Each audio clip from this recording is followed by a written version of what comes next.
The Lord be with you. And with your spirit. A reading from the Holy Gospel according to Matthew. Glory to you, O Lord. Jesus said, "Woe to you, scribes and Pharisees, you hypocrites! You pay tithes of mint and dill and cumin, and have neglected the weightier things of the law, judgment and mercy and fidelity. But these you should have done without neglecting the others. Blind guides who strain out the gnat and swallow the camel. Woe to you, scribes and Pharisees, you hypocrites! You cleanse the outside of cup and dish, but inside they're full of plunder and self-indulgence.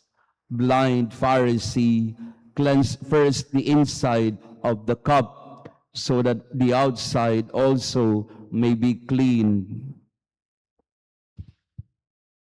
The Gospel of the Lord. Praise to you, Lord Jesus Christ. Praise be Jesus Christ. Now and forever. Good morning, dear friends. Pakibati nga ng good morning din ang ating mga kasama. Beautiful Tuesday morning to be together. And also to our online parishioners, thank you for praying with us. May isang matandang pari po ang minsan ay nagsabi sa akin, nagbigay ng kanyang advice, a very wise and elderly senior priest.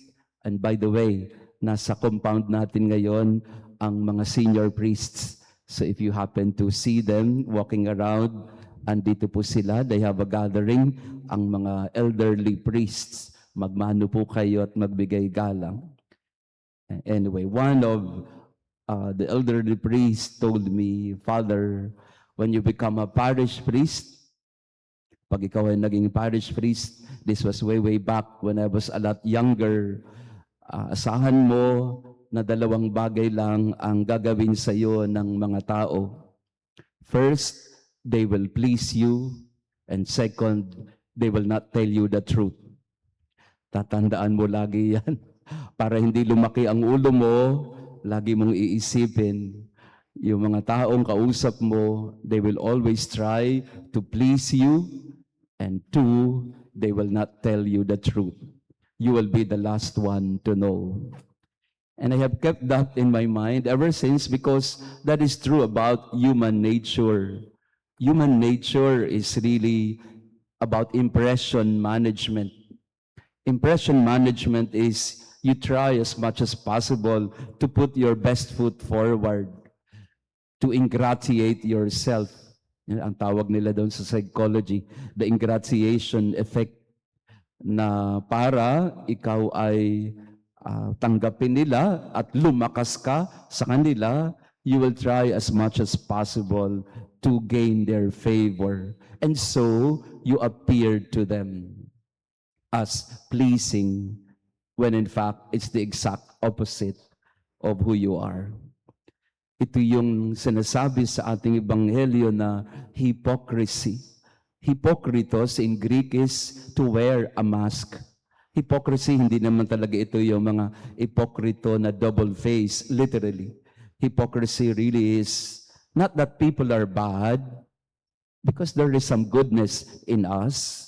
It's just that people try to wear a mask in front of you. They'll not tell you who they are unless you try to probe deeper, unless you try to reach out in a deeper way to who the person is in the inside. And this is the warning of Jesus to the scribes, to the Pharisees. He called them hypocrites, not because they were bad people. They were very good people. In fact, the scribes and Pharisees were pious people. They go to church, they worship, they read the scriptures, they are scholars of the law. Alam na alam nila kung ano yung dapat na ginagawa. Pero ang sinasabi ng Panginoon ay, sana wag lang sa panlabas. Don't do those things only to impress the people around you. You don't just manage the impression. And that's basically what we are doing every time we post something on Facebook or social media. It's all about curated image or impression management. Hindi ka naman maglalagay at magpo-post ng pangit ka eh. Kaya nga may mga kilala ako, hindi ko nababanggitin. Ang ilan ay nandito. Talaga, kailangan pag nagpa-picture sila, makuha mo yung angulo nila. No? Hindi ko alam sa inyo. Kasi may mga angulo tayo, di ba, na pangit. Ayaw natin yung angulo na pangit. Gusto natin, pag kinunan tayo ng picture, teka, hindi ako maganda dyan. Kailangan sa bandang kanan. Para ba, magkaiba mo yung mukha mo sa kaliwa, tsaka kaliwa ang kanan na mukha mo. Pero that's exactly what impression management is. Again, not because we are bad people. Hindi dahil masama tayong tao. It's just that we try to wear our masks so that people can love us, so that people can appreciate us, so that people can accept us. Not because of who we are, but because of what they think who we are. Ang problema sa mask, ang problema sa ipokritos, ay hindi nila talaga makikilala kung sino ka. Kaya ako, for example, as a parish priest, I have no way of knowing you except really when I try to spend time with you, when I really try to have more dialogues, listening, conversation with you. The more we spend time together, the more I get to know you, and vice versa. Pero kung hi, hello lang tayo, after the Mass, hi Father, hello po, kumusta po, hindi natin talaga makikilala ang isa't isa. Hindi ko makikilala ugali mo sa pahay-hay lang. At hindi nyo rin makikilala ang tunay kong ugali sa pa-hello-hello lang. And this is what Jesus wants to establish with the Pharisees and scribes and with all of us. God sees inside. God prefers the inside of the cup, the content of your heart, what's going on in your mind. God wants to know us inside out, not outside in. Kasi yung maskara, yung sa labas, madali namang ano yan eh, madali namang ipeke yan eh. Pero yung nasa loob, ito yung dapat nating makita. And so Jesus wants you to open your heart to Him. We cannot hide from the Lord. What is in your heart right now? Jesus knows that very well. Kahit na mukha kang masaya sa labas, but Jesus knows what's in your heart. The pain, the hurt, the struggle you're going through inside. No matter how you put up a face in front of people, no matter how beautiful the mask that you are wearing, still Jesus knows what's inside. So in our prayer, there's nothing to hide. In our relationship with God, we can be very honest with Him because He knows us from deep within. So in this Mass, we pray for all the people who are struggling because they cannot be themselves. Maraming mga tao ngayon, lalo na mga kabataan, and we know lately what has been happening in the schools. No? Ang dami ng mga natatrauma, ang dami ng mga kabataan na ayaw nang pumasok. No? Kahapon, meron na namang isang eskwelahan sa Zambales naman na nag-cancel ng classes kasi meron naman mga warning about shooting.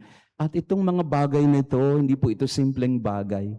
Kasi ibig sabihin nito may problema sa loob.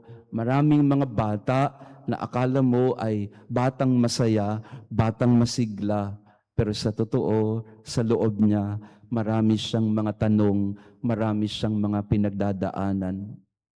So let us be very, very careful. Let's be careful in dealing with people because more often than not, they are not their true selves. They are just wearing a mask. Kaya tama yung suggestion ng pari sa akin, Father, huwag ka masyadong magtiwala agad.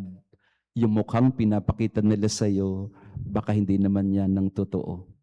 So let us all be very careful in dealing with each other. Because the happy person in front of you could be a struggling person within. God knows inside. God knows us from within. And so we open our hearts to Him. Praise be Jesus Christ. now and forever. Mga kapatid, when Jesus said, clean the inside of the cup, cleanse what is within, He is telling us, do not be deceived by the masks of the people around you. Instead, go more for what's within, for the heart, because that is where the truth lies. Kaya sa ating pakikitungo sa isa't isa, let's try to go deeper. Do not just settle with the shallow faces, happy faces around you. Try to go deeper, because there inside you will discover a whole different version of the person you are dealing with. Cleanse the inside of the cup is not just about hypocrisy. It's really about being authentic, being truthful to who we are.